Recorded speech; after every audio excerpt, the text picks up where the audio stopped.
എല്ലാ മാധ്യമ സുഹൃത്തുക്കൾക്കും സ്വാഗതം. കേരള നിയമസഭയിലേക്കുള്ള തെരഞ്ഞെടുപ്പിൽ മഞ്ചേശ്വരം മണ്ഡലത്തിൽ നിന്നുള്ള തെരഞ്ഞെടുപ്പുമായി ബന്ധപ്പെട്ടാണ് ഇങ്ങനെ ഒരു പത്രസമ്മേളനം നടത്തുന്നത്. എല്ലാവർക്കും അറിയാവുന്ന ഒരു വസ്തുത,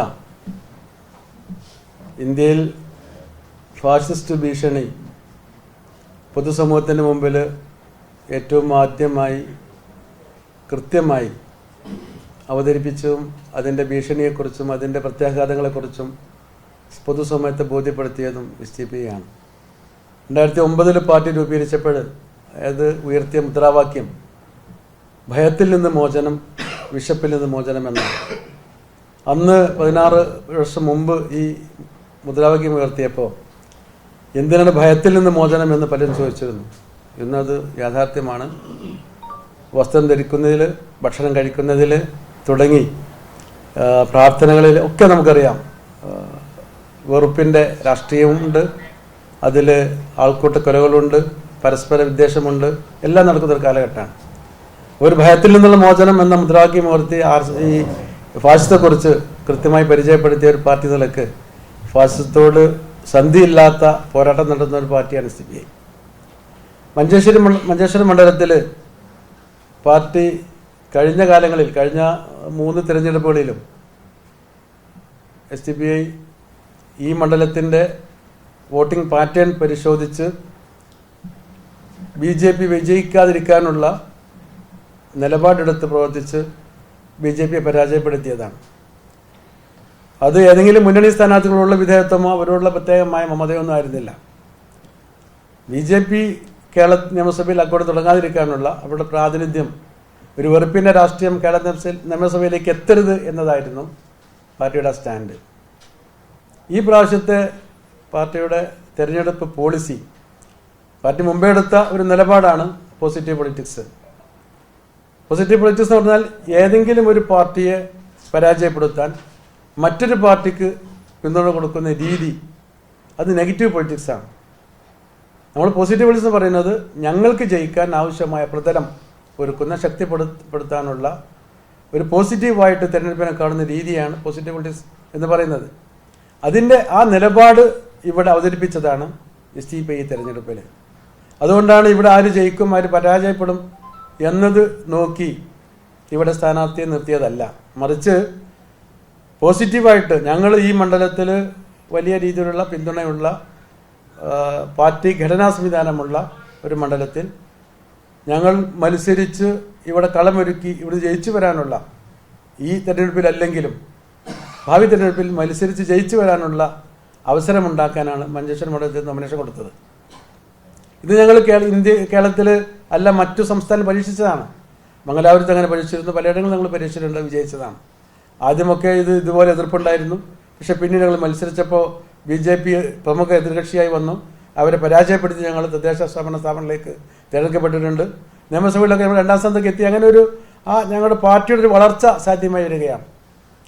ഇതാണ് ഞങ്ങൾ ഈ മഞ്ചേശ്വരം മണ്ഡലത്തിൽ നിലപാടായിട്ട് ഞങ്ങളുടെ സ്ഥാനാർത്ഥിത്വം പ്രഖ്യാപിച്ചത്.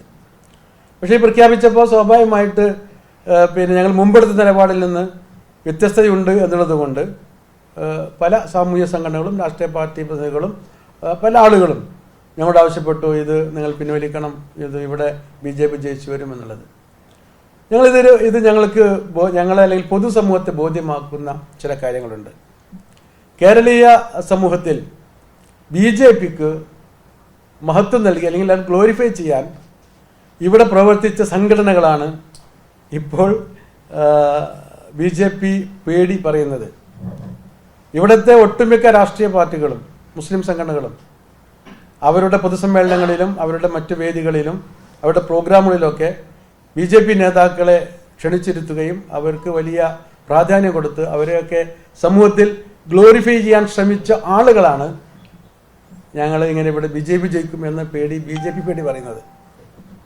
അത് ഒരു വശത്ത്. മറുവശത്ത് ഞങ്ങൾക്ക് BJPയോടുള്ള നിലപാടെന്ന് പറയുന്നത് ആ രാഷ്ട്രീയ പാർട്ടിയിലെ വ്യക്തിയുള്ള വിയോജിപ്പോ വെറുപ്പോ അല്ല.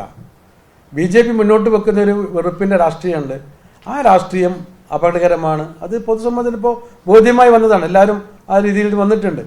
പക്ഷെ കേരളത്തിലെ പിന്നെ മുസ്ലിം സംഘടനകളും അതുപോലെ മുസ്ലിം പൊളിറ്റിക്സൊക്കെ അതിൽ തിരിച്ചറിയാതെ പോയിട്ടുണ്ട്. ഇപ്പം നിങ്ങൾക്കറിയാം, മുസ്ലിം ലീഗ് ഇക്കഴിഞ്ഞ കുറച്ച് മാസങ്ങൾ വരെ കേരള രാഷ്ട്രീയത്തിൽ നിലപാട് BJPയേക്കാളും അപകടകരമാണ് മാർക്സിസ്റ്റ് പാർട്ടി എന്നാണ്.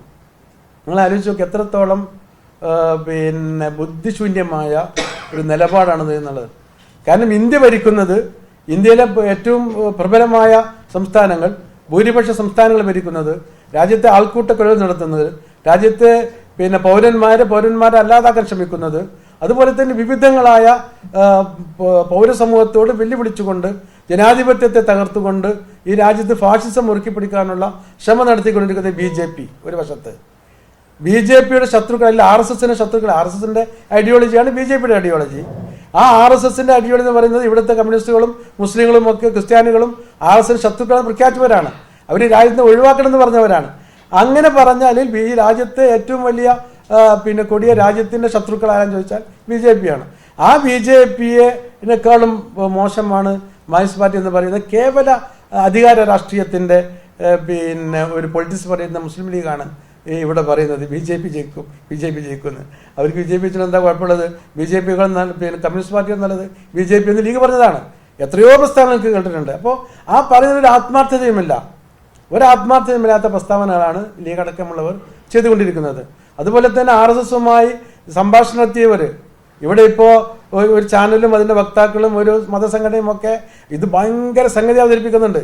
അവരൊക്കെ ഒരു പിന്നാമ്പര രാഷ്ട്രീയം. ഇപ്പോൾ ഞങ്ങളെ ദേശീയ പ്രസിഡന്റ് MK ഫൈസിയെ ജയിലിൽ നിന്ന് മോചിപ്പിച്ചതിനുള്ള ഒരു പിന്നെ പാരിതോഷികമാണ് ഇതൊന്നു വരെ പ്രചരണം നടത്തുന്ന മീഡിയാസും അതുപോലെ പിന്നെ ഈ ഫേസ്ബുക്ക് ഹാൻഡിൽസൊക്കെ ഉണ്ട്.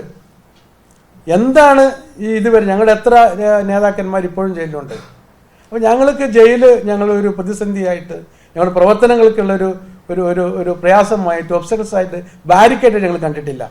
അതതിന് വഴിക്ക് പോകും. ഞങ്ങളുടെ പ്രവർത്തനവുമായി മുന്നോട്ട് പോകും. ഞങ്ങളുടെ നിലപാടാണ്. അപ്പോൾ ആ നിലപാടുമായി ഞങ്ങൾ, പക്ഷേ മറ്റുള്ളവർ അങ്ങനെ അല്ലല്ലോ. അപ്പോൾ ഇങ്ങനെയുള്ള ഈ BJPയോട് സന്ധിയില്ലാത്ത പോരാട്ടം നടത്തുന്ന, അത് പിന്നെ ജനാധിപത്യപരമായി തന്നെ വളരെ ശക്തമായി ചില ഘട്ടങ്ങളിൽ അതിൻ്റെ അതിരുവിട്ടൊക്കെ ചിലപ്പോൾ പോയിട്ടുണ്ടാവും. അത്രയും ശക്തമായി ഞങ്ങൾ പോരാട്ടം നടത്തുന്ന ഒരു പാർട്ടിയെ BJPക്ക് വേണ്ടിയിട്ട് പിന്നെ മത്സരിക്കുന്നു എന്ന് പറയുന്നത് വിശ്വസിക്കാനൊന്നും കേരള സമൂഹം തയ്യാറാവില്ല. പക്ഷേ ഇത് ഈ രീതിയിലുള്ള പ്രചാരണം നടത്തി ഇങ്ങനെ പൊതുസമൂഹത്തിൽ വലിയ ഇതുണ്ടാക്കി. ഞങ്ങളിത് ഉദ്ദേശിച്ചത് എന്താണെന്ന് വെച്ചാൽ, ഇങ്ങനെ ഇപ്പോൾ ഞങ്ങൾ വെച്ചപ്പോൾ എല്ലാവരും പറഞ്ഞു, നിങ്ങൾ സ്ഥാനാർത്ഥി നിർത്തിയപ്പോൾ എല്ലാവരും പറഞ്ഞു അത് ഭയങ്കര അപകടമാണ്, BJP ജയിക്കും, നിങ്ങൾ പിൻവലിക്കണം, പലരും പറഞ്ഞു. മുസ്ലിം സംഘടനകൾ പറഞ്ഞു, കോർഡിനേഷൻ കമ്മിറ്റി പറയുന്നു, പലരും പറയുന്നു. പക്ഷെ ഇവരൊക്കെ തന്നെ അവരുമായിട്ടൊക്കെ നല്ല വീട്ടിലേക്ക് തറവാട്ടിലേക്ക് കയറ്റിയിരുത്തി കാരൊക്കെ കൊടുത്ത് ബഹുമാനിച്ച് ആദരിക്കുന്നവരാണ് ഈ BJPക്കാരെ. ഞങ്ങൾ അങ്ങനത്തെ ഒരു ഇടപാടുകളും അതുപോലെ തന്നെ അവർ രഹസ്യമായി പലയിടങ്ങളും പോയി അവരുമായി ചർച്ച നടത്തുന്നവരുണ്ട്.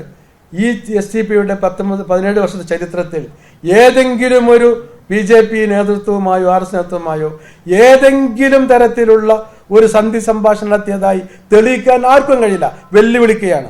അപ്പം അങ്ങനത്തെ ഒരു പാർട്ടിയെ ഇത് BJPക്ക് വേണ്ടി പ്രവർത്തനം പറഞ്ഞ് വിശ്വസിക്കാൻ ആരും തയ്യാറാവില്ല. ഞങ്ങൾ സഹിക്കുന്ന പോലുള്ള ത്യാഗം, ഞങ്ങൾ സഹിക്കുന്ന പോലുള്ള പ്രതിരോധം, ഞങ്ങൾ നടത്തുള്ള പ്രതിരോധം ആരും ഇവിടെ BJPക്കെതിരെ ചെയ്തിട്ടില്ല. പക്ഷെ ഞങ്ങൾ എന്താണ് ചെയ്യുന്നത്? ഇതൊരു പോസിറ്റീവ് പൊളിറ്റിക്സ് ആണ്. ഒരാളെ തോൽപ്പിക്കാൻ മറ്റൊരാളെ സഹായിക്കാനും ശരിയല്ല. കാരണം ആ സഹായിച്ചവരൊക്കെ പിന്നീട് തിരിഞ്ഞു കുത്തുകയാണ്. ഇപ്പോൾ ഇവിടെ മഞ്ചേശ്വരം മണ്ഡലത്തിൽ ഞങ്ങൾ കഴിഞ്ഞ പ്രാവശ്യമൊക്കെ അവർക്ക് പിന്തുണച്ചതാണ്. അതേ ആളുകൾ മഞ്ചേശ്വരം പഞ്ചായത്തിലൊക്കെ ഞങ്ങളുടെ സ്ഥാനാർത്ഥികളെ ലോക്കൽ ബോഡി തെരഞ്ഞെടുപ്പിൽ പരാജയപ്പെടുന്നതിന് വേണ്ടി BJPയുമായി കൂട്ടുകൂടി ഞങ്ങളെ പരാജയപ്പെടുത്തിയവരാ. അവരാണ് BJP വിരോധം പറയുന്നത്. ഇങ്ങനെ ഒരു വൈരുദ്ധ്യാധിഷ്ഠിതമായ സമീപനമാണ് പാർട്ടി നടത്തുന്നത്. ഈ ഒരു പശ്ചാത്തലത്തിൽ പൊതുസമൂഹത്തിന് മുമ്പിൽ ഇത് അവതരിപ്പിച്ച് അവരുടെ ഇപ്പോൾ നമുക്കിനി ചോദിക്കാൻ, ഇപ്പോൾ ഞങ്ങളിത് പിൻവലിച്ചു.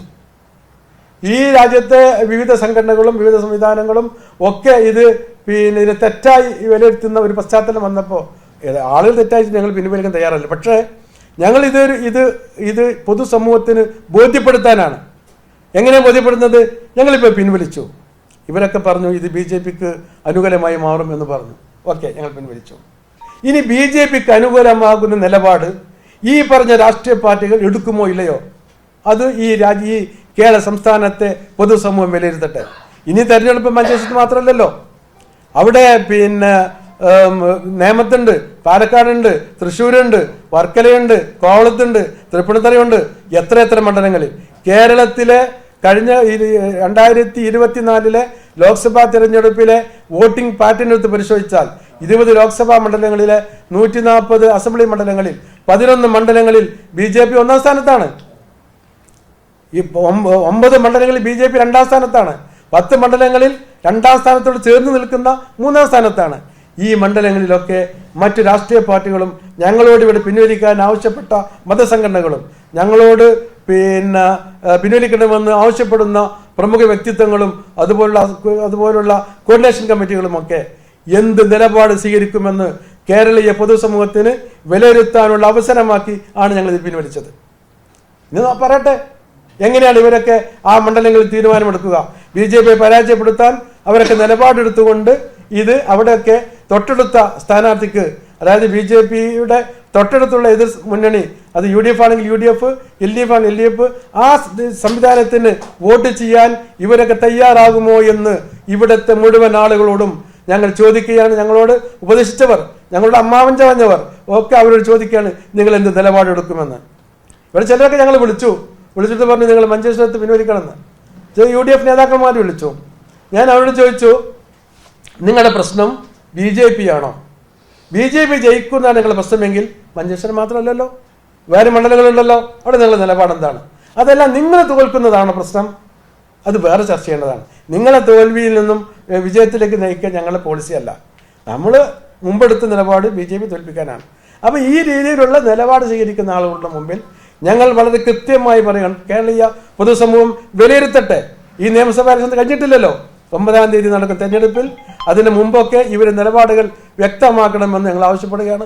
ആ ഒരു കേരളീയ സമൂഹത്തിന് മുമ്പിൽ വളരെ കൃത്യമായ ഒരു പരീക്ഷണശാലയാക്കാൻ, അല്ലെങ്കിൽ അവരൊക്കെ മനസ്സിലാക്കാനാണ് ഞങ്ങൾ ഈ നോമിനേഷൻ പിൻവലിച്ചത്.